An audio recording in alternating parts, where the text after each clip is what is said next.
That's my situation. I mean, I work with youth, so I work 400 or 500 people on a weekly basis, so it's a lot. And then when I'm done on Wednesdays, I started with mom's class at 9:30 this morning. I just finished and drove in. I mean, it's a long day, and I won't get home until what, 10:30? It's another day. You know, and you just deal with it. Thanks for being here, for allowing me to take a cake, and love to all of you, and I hope you all get to make 10, 20, 30, 50 years. Although tomorrow, I might get there.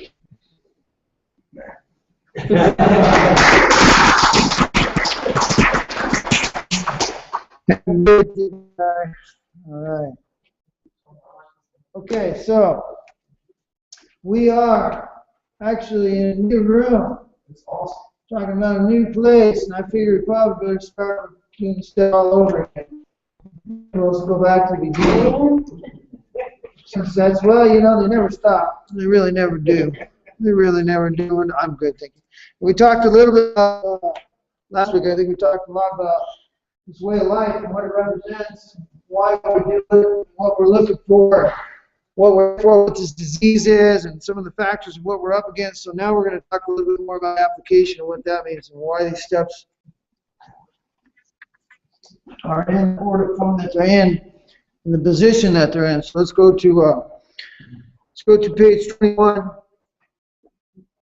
And in essence, we'll be jumping around to other points in there, but just to 21. And let's go ahead and, you know, everybody's been here, so this will be a really good opportunity to talk about, you know, these steps as you look at it as a way of life. And one of the things that I had to be shown is like, what am I applying this way of life to?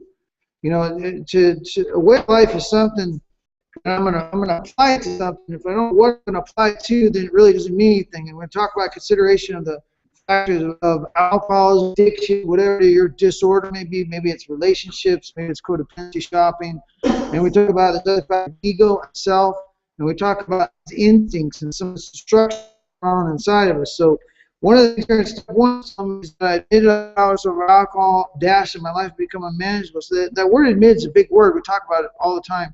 Something with reluctance is what admitted means. So that means it's telling me I'm reluctant even though I'm coming in here raising my hand and I've stopped using drugs and alcohol. I think I don't want to drink or use anymore because now that I've stopped, why would I want to go back?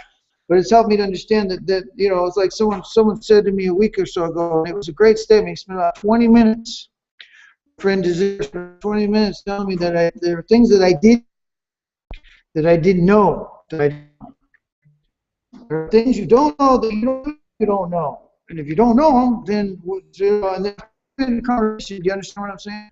Yeah. I love that, man. Yeah, I found out I don't know what I don't know. And I guess that's kind of, you know, that there's some profound idea in that you can get lost in. And that's one of those things about spirituality. We can get lost in this way of life. I don't know if someone's on this call. We get lost in this way of life. And in terms of getting metaphorical and getting woo-woo out there. So the thing I learned for me is that this way of life is something that's going to help me to do something that I couldn't do with my own resources before. I'm going to build a new character, no reference to go. I'm going to become a new man. But in order to become that new man, I have to find out what blocks me from that new man. That's what the first 6 steps are all about helping me to uncover who I am. Without opinion, without judgment, it's just the facts of who I am. And that gives me an opportunity to now know what I'm up against. So what parts of me are blocking me from getting to the point where I need to try and improve the qualities of my life or make that character change. And I can't defend myself from something I can't see. So I'm learning to start to recognize what disorder is, what dysfunctional thinking is, what it looks like to be in a dysfunctional mode. And I found out for me that when I'm in this world and I'm having an argument with people, but I'm not saying any arguments in my mind, that I'm in an unmanageable world, that I had to start recognizing what an unmanageable world was, what an unmanageable life was, and that it wasn't just about drinking, and that an unmanageable life was that any time that the negative side of me takes my soul without my consent, then I'm attracted to them. Anytime the negative side of me takes control of my soul, takes my soul without my consent, and I find myself even attracted to it, even though I've lost my soul at the expense of the negative emotion, meaning I can't turn it off. Now, negative emotion, I want to get negative here, be a little bitch, a little cranky, but I shut it off. That's what's called all resistance demands. And that's what obsession is. Obsession is the ability to resist the demand, whatever it is that's taking you. I have no will to resist that demand, and now I'm obsessed. Now, it's logical that I'm obsessed with negativity, my negativity. But I found that would be devastating, right? If you got obsessed with your negativity and then you lost all will to stop. And what do you like in your negative place? When you get negative, what do you look like? How's your mind? Where do you go with it? And just think, and maybe you ought to ask that question, how quickly do you get it back? How quickly can you come back to that good character, to that good person, not your negative side anymore, but now your enlightened side, your positive side, and get back from that negative place? Because I found out for me, I couldn't get back, and that's what Dash made me recognize my life was unmanageable by me. I did my best, but I couldn't get back from that negative place inside of me. Now this is inside of me that takes me away from me. So that's trouble. It means there's something inside of me, so I stuff, and I think I'm getting away with stuffing. But I don't get away with stuffing. What I do is I trade the price, and I lose the ability to know what's going on with me. And now I'm the victim of erratic emotions, because from that stuffing, now emotions kind of come out when they want to. And thus the straw broke the camel's back. And the statement's like, you don't have to piss me off. I'm already pissed. You just got to say or do the wrong thing around me, and I'm going to come down on you. You ever been around someone who you realize they're just already pissed, and you just got to say or do the wrong thing, and they're gonna fire you? Relationships can be like that. That's that codependency, and these are real toxic relationships. And I had to start learning about that. What's a toxic relationship? And then it talks something in here. It talks about we became willing to make a list of all the people we'd harmed, become willing to make amends to them all. So to make a list of all people I'd harmed, it's like, what's a harm? I don't even think about it. Do you ever think about what does it mean harm? How do you harm? Do you really consider? Because I think that we walk around harming people all the time and never really consider what is a harm. If I punch you, that's a physical harm. But isn't it harmful to just think a negative thought about you?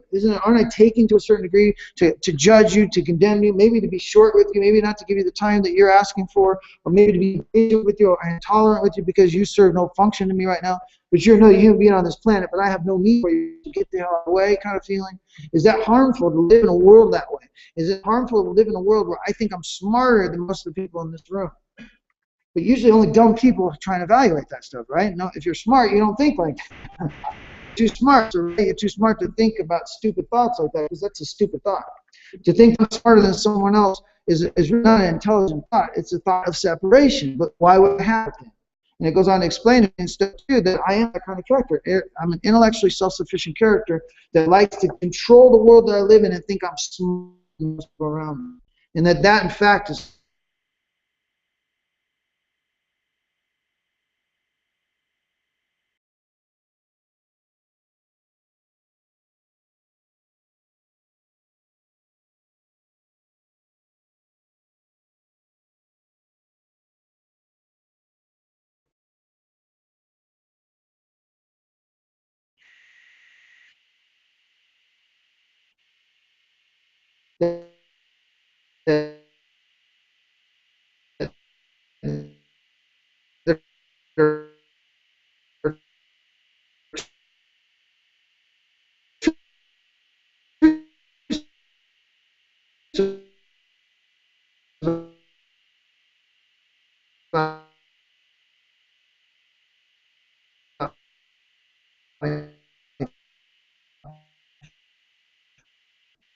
those